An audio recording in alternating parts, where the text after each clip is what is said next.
ஒரு கார்த்திகை மாதம் கருக்கிருட்டு. செங்கல்பட்டிலிருந்து படப்பிடிப்பை முடித்து கொண்டு எம்ஜிஆர் அவர்கள் நடுநிசி 12 மணி வாக்கில் காரில் வந்து கொண்டிருக்கிறார். கண் விழித்தவாறே எம்ஜிஆர் அவர்கள் தனது காரில் வந்து கொண்டிருந்த பொழுது வழியில் போலீஸ் உடையில் நின்றிருந்த ஒருவரை பார்க்கிறார். எம்ஜிஆர் அவர்களின் கார் அந்த போலீஸ்காரரை கடந்து செல்கின்ற போது எம்ஜிஆர் அவர்களின் நெஞ்சில் பொறி தட்டுகின்றது.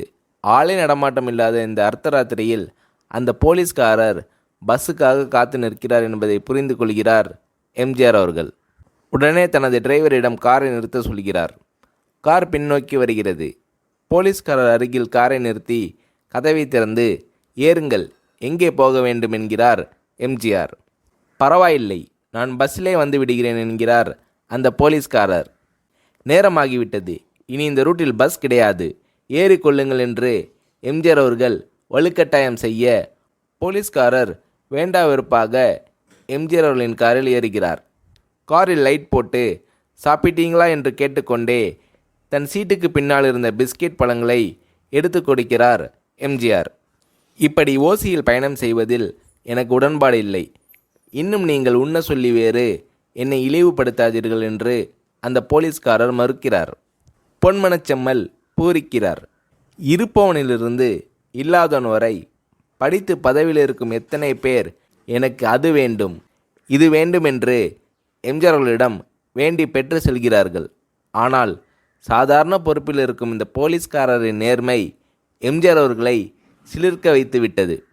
எம்ஜிஆர் அவர்களின் கார் தூரத்தில் வந்து கொண்டிருந்தாலும் காரின் நிறத்தையும் ஒளியையும் மனம் கமலும் ஓடிக்கான் வாசனையும் வைத்து இது எம்ஜிஆர் அவர்களின் கார் என்றும் கார் சென்ற தடத்தை தொட்டு வணங்குகின்ற அளவிற்கு புகழுடன் திகழ்ந்த நேரம் அது.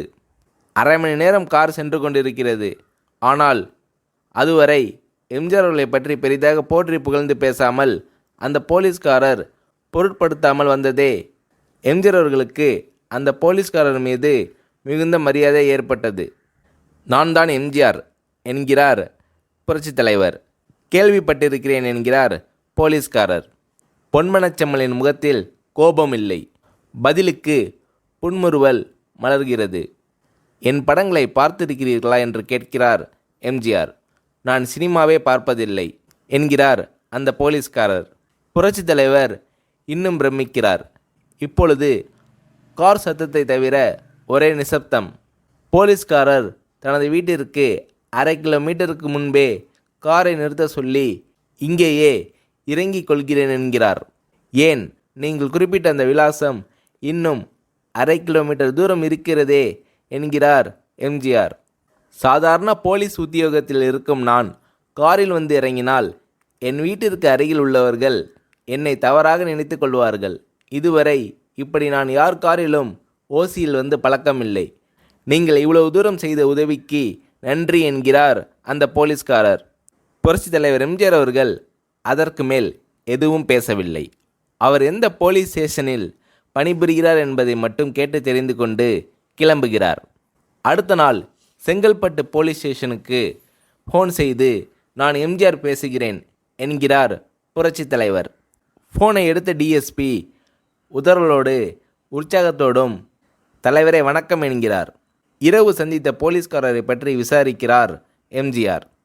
நீங்கள் குறிப்பிடும் அவர் இன்று விடுப்பில் இருக்கிறார். அவர் கையூட்டு வாங்காதவர், கடமை தவறாதவர், காவல்துறை நேர்மைக்கு இவரே இலக்கணம்.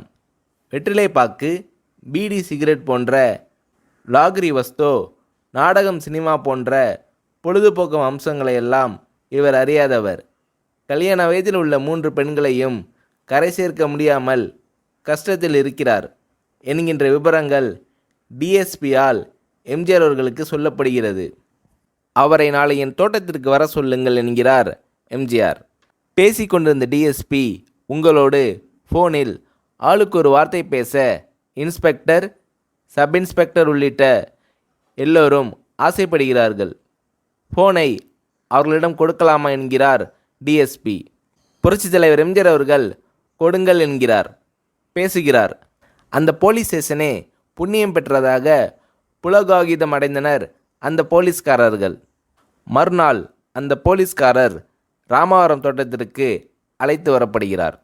அவரிடம் பேப்பரில் மடித்த பெரிய பணக்கட்டை கொடுத்து, இதை வைத்து உங்கள் பெண்களின் கல்யாணத்தை நடத்துங்கள் என்கிறார் எம்ஜிஆர். அந்த போலீஸ்காரர் மறுக்கிறார். நான் ஏதாவது உங்களிடம் காரியமாற்ற சொல்லி அதற்காக பணம் கொடுத்தால் அது தவறு. என்னால் ஆக வேண்டியது உங்களுக்கும், உங்களால் ஆக வேண்டியது எனக்கும் எதுவும் இல்லை. நான் உங்கள் கூட பிறந்த ஒரு சகோதரனாக நினைத்து கொடுக்கிறேன். பெற்றுக்கொள்ளுங்கள் என்று சொன்ன பிறகு கேட்டும் கூட கிள்ளி கொடுக்காத கனவான்கள் வாழும் இந்த உலகில் ரோட்டில் நின்றவனை அழைத்து சென்று அள்ளி கொடுத்த புரட்சித் தலைவர் எம்ஜிஆர் அவர்களின் கருணையில் நெகிழ்ந்து போய் பெற்றுக்கொள்கிறார் போலீஸ்காரர். பிறகு ஒரு தேதியில் புரட்சித் தலைவரே சென்று அந்த போலீஸ்காரரின் 3 பெண்களின் திருமணத்தை நடத்தி வைத்து வாழ்த்தியிருக்கிறார்.